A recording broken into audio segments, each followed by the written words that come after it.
Avant d'en parler avec notre invitée, Isabelle Giordano, bonsoir, merci d'être là. Merci. Un point d'abord sur l'année 2014 qui devrait être un bon cru pour le cinéma français, en tout cas l'exportation grâce au succès phénoménal d'un film Lucie, le film de Lucie, donc de Luc Besson, avec Scarlett Johansson et Morgan Freeman, un film qui aura fait au total en France et dans le monde plus de 57 millions d'entrées. Regardez. Voilà la recette du plus gros succès du cinéma français à l'étranger depuis 20 ans. Qu'est-ce qui s'est passé? Un casting de stars américaines, Scarlett Johansson, Morgan Freeman, Aucune idée. un film entièrement tourné en langue anglaise, un scénario qui flirte entre thriller et intrigue scientifique. Ça va me permettre d'avoir accès à 100% de ma capacité cérébrale. Vous contrôlez votre métabolisme? Oui. Je peux aussi contrôler le courant électrique et les champs magnétiques. Et même le box-office international, avec plus de 52 millions de spectateurs étrangers. Avant la sortie de Lucie, en juillet dernier, les deux plus gros succès français à l'international étaient Tekken 2 et Le 5e élément. 3 films produits ou réalisés par Luc Besson. Installé à Los Angeles, il savoure ce nouveau succès. C'est juste incroyable. Ça fait plaisir de voir qu'on m'a pas oublié, que je suis encore là. Ça fait plaisir après tant d'années. Lucie, vue dans plus de 60 pays, détient un record exceptionnel en Chine. En 10 jours, le film a envoûté 6 millions de spectateurs sur 6 000 écrans. La Chine, qui est en passe de devenir une terre d'exportation privilégiée pour le cinéma français. Qu'est-ce qui se passera quand elle sera... C'est vraiment le public de demain. Ils sont de plus en plus nombreux. C'est quand même le pays où on construit le plus de salles de cinéma depuis 5 ans. Là, on en arrive par exemple à des chiffres hallucinants. On construit 10 salles de cinéma par jour quand même en Chine. Et on en est à 18 000 écrans. Enfin, c'est hallucinant quand même. Et Lucie n'a pas fini de conquérir la planète. Luc Besson envisage déjà une suite. Alors, vous l'avez vu dans le reportage, elle est avec nous sur le plateau. Isabelle Giordano, bonsoir. Bonsoir. Alors, vous êtes journaliste, les Français vous connaissent bien. Vous avez travaillé, entre autres, pour la radio, Europe 1, France Inter, pour la télé aussi, Canal+, France 2, France 3 et Arte. Et aujourd'hui, vous êtes la directrice... Je n'ai pas travaillé à TV5 encore. Non, ça pourrait, qui sait. Et aujourd'hui, vous êtes la directrice générale d'Unifrance, une association qui travaille pour la promotion et l'exportation du cinéma français. Alors, votre rôle en 2 mots, dites-moi si je me trompe, c'est de défendre les films français dans les festivals ou alors carrément d'organiser des festivals pour qu'on en parle. Tout à fait. Puis il y a 2 missions précises, puisqu'on est financé à la fois par le ministère de la Culture et le ministère des Affaires étrangères. Les 2 missions, elles sont précises. C'est bien sûr faire la promotion du cinéma français. Donc il y a une mission artistique et une mission économique. On est là aussi pour favoriser les exportations. Alors c'est vrai, quand on voit le succès du film de Luc Besson, on est content, on est heureux parce qu'on se dit que voilà, ça marche bien.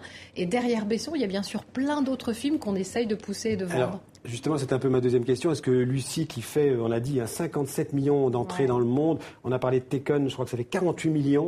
Est-ce que c'est pas un peu l'arbre ou les arbres qui cachent la forêt du cinéma français? Non, parce qu'il faut rappeler un autre chiffre. Moi, j'aime bien rappeler qu'on est quand même en France le 2e exportateur mondial de films. On a tendance un peu à l'oublier, mais c'est vrai qu'on a un vrai savoir-faire. On est le pays où est né le cinéma. Et c'est vrai que faire des films qui sont vus dans le monde entier, qui sont surtout reconnus et appréciés, quels qu'ils soient, que ce soit des films de Cédric Clapiche, de Bertrand Tavernier, de François Ozon, ou de jeunes cinéastes qui font leur premier film, voilà, chacun à sa mesure, avec bien sûr des têtes de pont et des locomotives comme Luc Besson ou encore Intouchable. Eh bien, c'est vrai que notre savoir-faire est apprécié.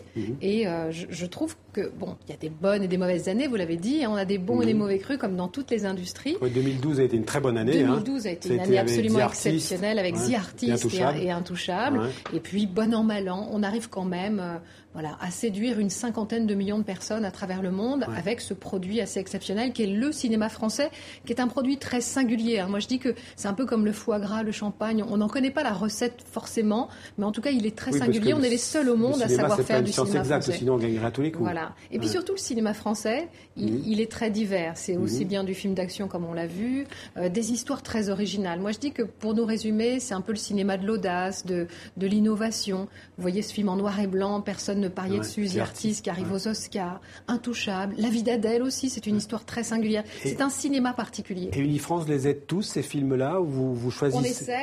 On essaye, bien sûr, on essaye de les aider le mieux qu'on peut. Et c'est vrai qu'on est un peu le TV5 du cinéma, on essaye d'être présent partout. partout dans le monde, alors aussi bien sur des marchés matures, comme on les appelle, l'Europe, qui reste quand même un marché très important pour nous. On a de gros succès là, en ce moment en Allemagne et en Italie. Et puis on essaye d'aller aussi dans les pays émergents. Et bien sûr en Chine, qui est le marché que tout le monde convoite en ce moment, puisque vous en parliez en Chine, marché... c'est le nombre d'ouvertures, vous parliez du chiffre. Absolument incroyable. On en chaque a jour, 18 000 écrans, et c'est vrai que 10 salles de cinéma qui ouvrent chaque jour. Si je vous donne juste le nombre de spectateurs en 2013, c'est 612 millions de spectateurs chinois. Et en France, on est à peu près à 200 millions en général de spectateurs ça par an. n'a rien à voir. Voilà. Et même un film, je pense notamment un plan parfait, un film de Danny Boone aussi, Le Volcan, qui ont marché mais sans être de grands succès. Ça devient tout de suite des succès incroyables à l'horizon chinois. Le premier producteur du cinéma au monde, c'est toujours les États-Unis. Oui. Et puis les France deuxième. Et les États-Unis très haut, nous on arrive en bas. Et puis il y a le cinéma indien aussi. En termes de production, les Indiens sont très importants. Mais en termes d'exportation, on est plutôt bien placé, même si on est très loin derrière l'industrie hollywoodienne. Et même si la part du cinéma français, là je parle de la France, dans ce que les Français voient chaque année, tourne autour un film sur 3 à peu près, c'est à peu près 35%. Hein. Oui, même certaines bonnes années, 45%. Là, cette année, on en est à 45%. Donc les Français, quand ils décident d'aller au cinéma, ils vont voir des films français. Ils aiment les films français. Ils vont bien sûr voir des films américains. Alors ce qui est beaucoup plus... Vous posiez une très bonne question au début. Vous disiez comment se porte le cinéma français.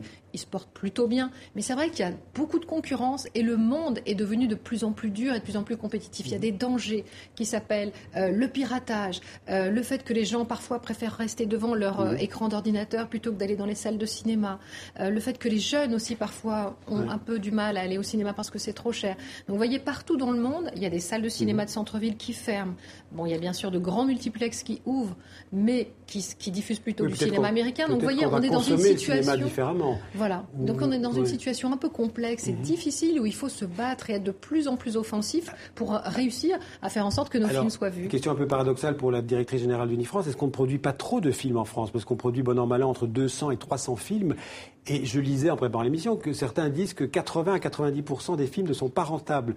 Donc, qu'est-ce que vous en pensez? Est-ce qu'on n'en produit pas trop? On ne produit jamais assez de films quand il s'agit de faire naître de nouveaux talents. C'est vrai que si on n'avait pas eu certains films produits il y a 4-5 ans, on n'entendrait même pas parler aujourd'hui de certains cinéastes qui font aujourd'hui leur 2e et 3e film. Donc les cinéastes ont droit à l'erreur. Les cinéastes ont droit à l'erreur quelque part. Oui, bien sûr, parce que c'est vrai qu'il faut du temps pour devenir un artiste, pour construire une œuvre. Il faut du temps pour devenir effectivement un grand cinéaste comme Bertrand Tavernier que j'ai cité, mais c'est vrai que ça demande du temps. Et puis il faut se donner les moyens de faire naître de nouveaux talents et puis d'inventer des écritures, comme on l'a dit. The Artist, c'est un film qui est tellement original.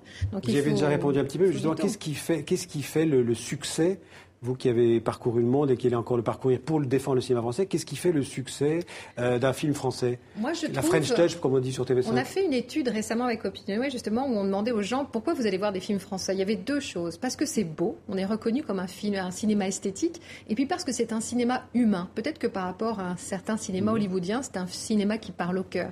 Moi, j'ajouterais autre chose, c'est parce que les Français osent et font des choses que d'autres ne font pas. Et c'est vrai qu'on est...